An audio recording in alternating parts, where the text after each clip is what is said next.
हमारे कार्यक्रम चल रहे हैं। आज बारडा और दादरी के हैं, कल तो शाम लोहारू के हैं। इस तरीके से ये सिलसिला पूरे प्रदेश में चल रहा है। उसी सिलसिले में आज यहाँ पे आया हूँ। जेजेपी को बने हुए 8 साल पूरे हो जाएंगे, तो उसको आगे क्या देखते हैं भविष्य? राजनीतिक भविष्य तो प्रदेश की जनता तय करती है। हमारा काम है प्रदेश के लोगों के बीच में जाकर के अपनी पार्टी के नीति, कार्यक्रम और प्रोग्राम बताएं, सरकार की बेकायदगियों से लोगों को अवगत कराएं। हम उस काम में लगे हुए हैं। भाजपा सरकार के शासनकाल को कैसे देखते हैं? आज आप सरकार मानते हैं क्या? प्रदेश में कोई सरकार है? ये मैं नहीं कह रहा, प्रदेश का मुख्यमंत्री खुद कहता है कि उसके कहने पे तो चपड़ासी का ट्रांसफ़र भी नहीं होता। इससे डम्मी मुख्यमंत्री कोई प्रदेश में हो सकता है? अखबारों की सुर्खियों में पढ़ते हैं कि आज ब्यूरोक्रेट का राज है। राज तो खुल्लर और खट्टर चला रहे हैं। डॉक्टर साहब, ये मनीषा मामला काफ़ी चर्चित रहा है, अभी भी सीबीआई के जांच में है, लेकिन 2 रोज़ पहले वहाँ गाँव में सांकेतिक धरना दिया गया।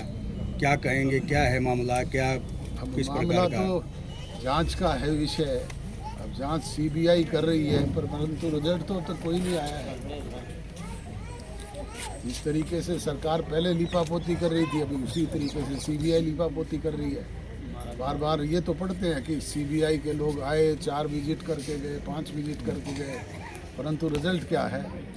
लोगों को तो रिजल्ट चाहिए ना। रोहतक और बहादुरगढ़ में खेल के प्रैक्टिस के दौरान 2 खिलाड़ियों की दर्दनाक मौत हो गई, उसको कैसे देखते हैं? आज प्रदेश की सरकार का खेल बजट जो है वो 4 गुना बढ़ गया है, परंतु स्टेडियम्स के हालात देखें, मैदानों के हालात देखें, उनकी दुर्दशा है। एक नया पैसा भी खर्च नहीं किया जा रहा है। सारा का सारा अधिकारियों की या सरकार के लोगों की जेब में जा रहा है। उसी की वजह से ये हादसे हो रहे हैं। 7 तारीख को तो रैली होगी, उसको लेके क्या लक्ष्य रखेंगे? कोई नई ज्वाइनिंग या कुछ और? ये हमारी पार्टी का स्थापना दिवस है। ज्वाइनिंग का सिलसिला तो रोजाना चल ही रहा है। लोग नए पुराने हमारे साथी ज्वाइन कर रहे हैं। आज आपने विभिन्न गांव के दौरे किए, तो अभी गांव के अंदर क्या क्या समस्याएं चालू देखी? समस्याएं भैया,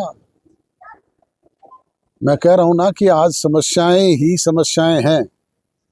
प्रदेश की सरकार की तरफ से तो कोई समाधान नहीं, कोई प्रयास नहीं।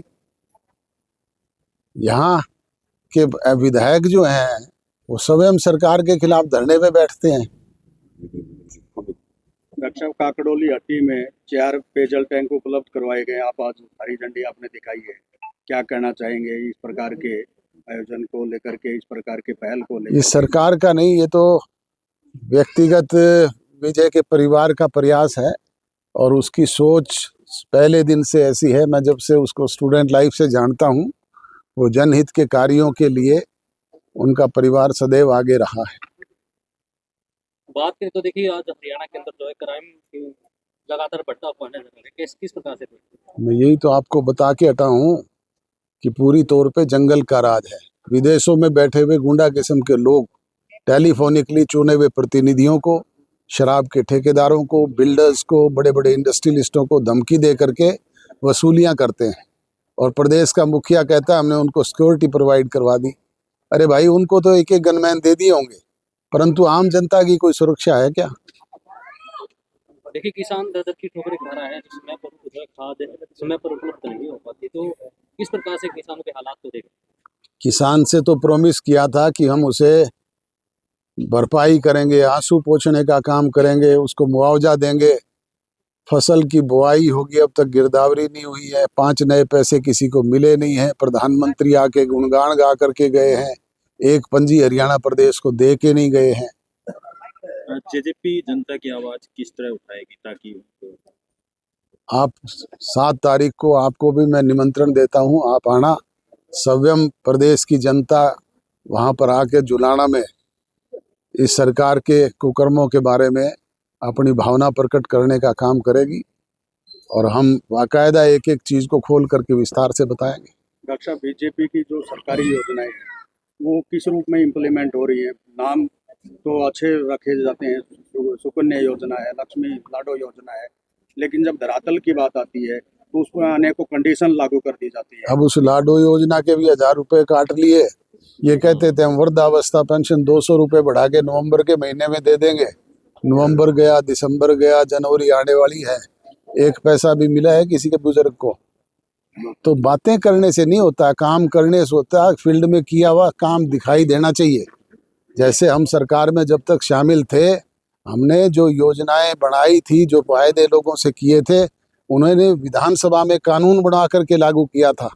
चाहे वो माताओं बहनों को 50% का आरक्षण का मामला था, चाहे वो 8% बैकवर्ड क्लासेस को आरक्षण देने की बात थी, चाहे वो 33% राशन डिपो में सम्मान देने की बात थी, चाहे वो 75% का कानून बेरोजगार नौजवानों को रोजगार के अधिकार देने की बात थी, चाहे वो गांव-गांव में मंडियां स्थापित करके किसान का दाना दाना ना केवल एमएसपी प्राइस पे खरीदने का काम किया था, बल्कि भुगतान 72 घंटे के अंदर उसके खाते तक पहुंचाने का काम किया।